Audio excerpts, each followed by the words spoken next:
Community College in 1994 and his Associate of Science degree in Occupational Therapy from Hillsborough Community College in 1998. He is graduating today with his Bachelor of Science degree in Healthcare Administration through the St. Leo Weekend and Evening Program.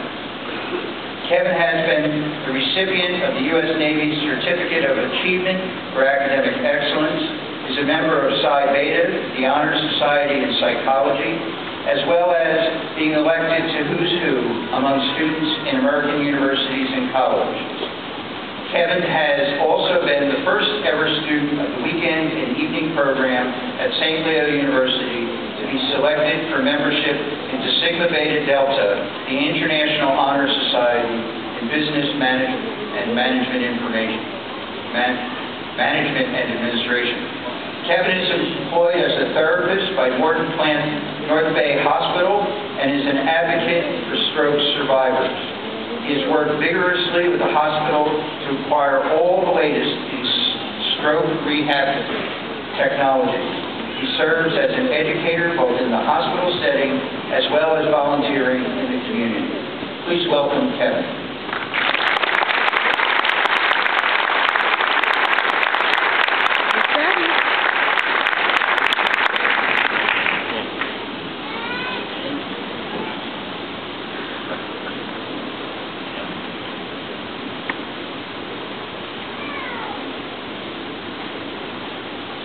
Good morning, fellow graduates, President Kirk, faculty, friends, and family.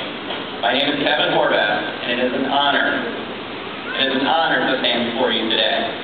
I would like to take this moment to give a special thanks to Dr. Horvath, the Assistant Professor of the Healthcare Management Program, for all of his support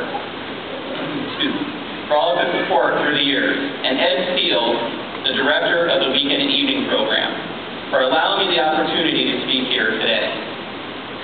Most of all, I would like to thank my wife, Lisa, who encouraged me to not lose sight of why I returned to college.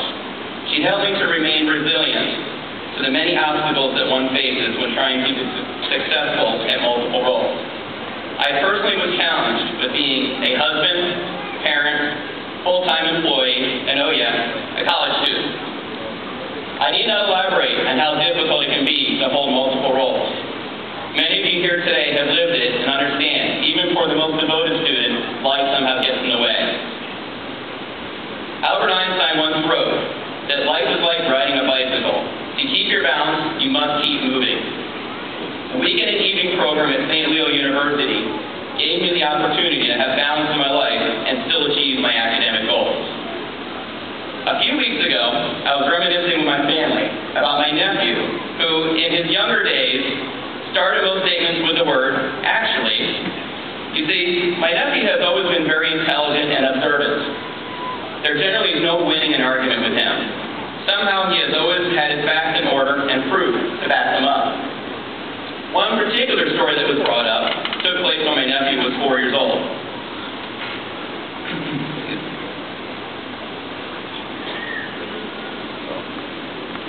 He was in the back seat of the family van, and my brother was driving. Suddenly, a little voice came from behind my brother and said, "Daddy, you're speeding." My brother barely acknowledged the voice that was trying to get his attention. Long story short, as my brother was signing the speeding ticket, my nephew told the police officer, "I told him not to speed." You see, my brother was hearing my nephew, but he certainly was not listening. Hearing is just vibrations moving hairs inside your ears. But to actually listen is to take what you have heard and absorb those messages in your brain. When you stop listening, you stop learning. No one can teach you something if you are not willing to listen. A great leader is one who listens. The new television show, Undercover Boss, is becoming increasingly more popular. In this show, corporate executives go undercover within their company to find out what is happening on the front lines. The show emphasizes the importance of listening. Kobe Brooks, the president and CEO of Hooters of America, which is the 11th largest casual dining restaurant chain in the United States, starred on the show back in February of this year. I was able to get in contact with Mr. Brooks, and I asked him about his experiences with the television show. He felt it benefited both the company and him tremendously. Although he feels he is easy to talk to, many employees may not speak to him openly and honestly because of his high-ranking position. By putting himself at an equal level as employees, many found him easier to talk to, and Mr. Brooks was willing to listen. He learned of his employees many new and innovative ideas, as well as issues that may exist within his company. As president and CEO, Mr. Brooks believes his primary role within his company is to support his team. The thousands of employees that work within his company are truly his strength. He feels they are the hardest working and often the most knowledgeable. Without them, everything would fail. I listened to Mr. Brooks, and I can say I have learned a lot from him. He wanted me to pass a message to all of you today. Mr. Brooks emphasized, there is not one particular way to effectively lead or succeed, but it is the individual character of a person that makes them successful. In business, and more importantly in life, your feelings will pull you, your gut will tell you, but your heart will always show you. All of us have achieved a great accomplishment here today. We have followed our heart's desire to graduate from college. But we must not stop learning yet, for desire is the beginning of all achievement. Just because we may be done with school does not mean we should be done with learning. A recent study by the Jenkins Group shows that 42% of all college graduates plan on never reading another book after today. Let us aim not to be a part of this statistic and maintain our desire to learn. I work as an occupational therapist and often have to teach people to use their non-dominant hand to function independently due to stroke or injury, impairing their dominant side.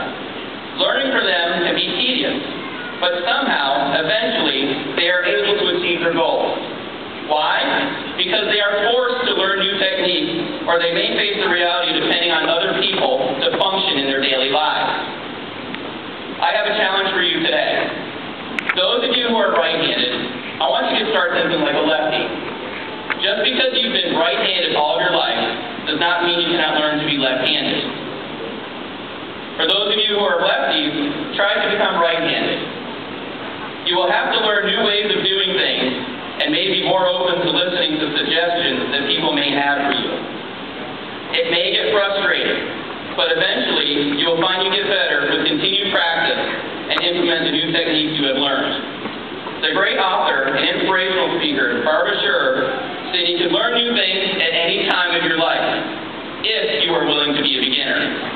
If you actually learn to be a beginner, the whole world opens up to you. After we've walked onto the stage and received our diploma, it is only then that we can begin to expand our learning. Our diploma is not a certificate of mastery, but a ticket to accomplish future learning. So when your 4-year-old is trying to tell you something, listen to him or her.